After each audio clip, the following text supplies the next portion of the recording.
Shalom Yidin. This week's Parshah is Parshah's Chukas, and in this week's Parshah, we learn about a lot of different tragedies that take place. First, we learn about the death of Miriam, Moshe's sister, and because of her schus, because of her merit, Bnei Israel was able to get water in the desert from a rock.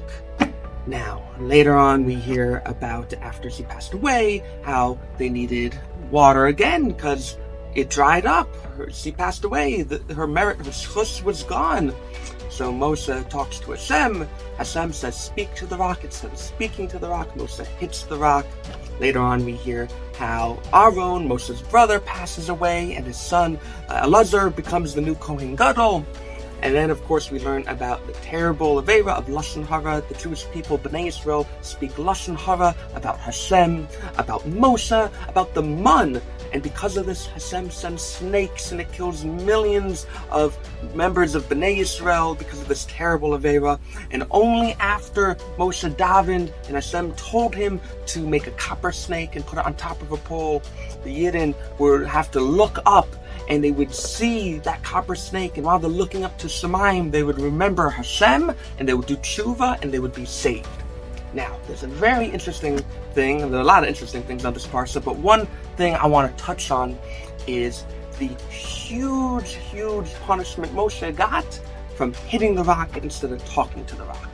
Now, it's a very seemingly small mistake. 40 years prior, that's what he did in the desert, and that's how they got water out of it. So he did it again. Hashem said talk, but still, apparently on Moshe's merit, on his chus alone, even though he hit the rock instead of talking to the rock, the water still came out of it, and Bnei Israel was saved.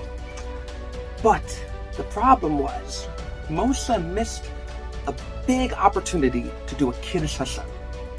Because if Bnei Israel were to see that Moshe talked to this rock and then gave forth water because of Hashem's command, it'd be a lot better than hitting it, because they would understand that just how a rock who doesn't have eyes, ears, can't even hear, it's not a living creature, it's not a living thing, but it is a part of Hashem's creation. Just how a part of Hashem's creation, without all of those things, needs to listen to HaKadosh Baruch Hu, ever more so us, who we have a brain, we have eyes, we have ears. Of course, how much more do we need to listen to HaKadosh Baruch Hu?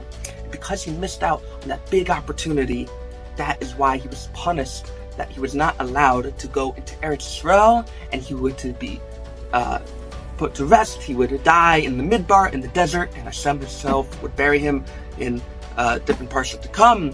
May we all learn from this how everything in Hashem's world, every part of his creation, the rocks, the leaves, the grass, the clouds, everything is under his control, and everything needs to listen to what Hashem commands it.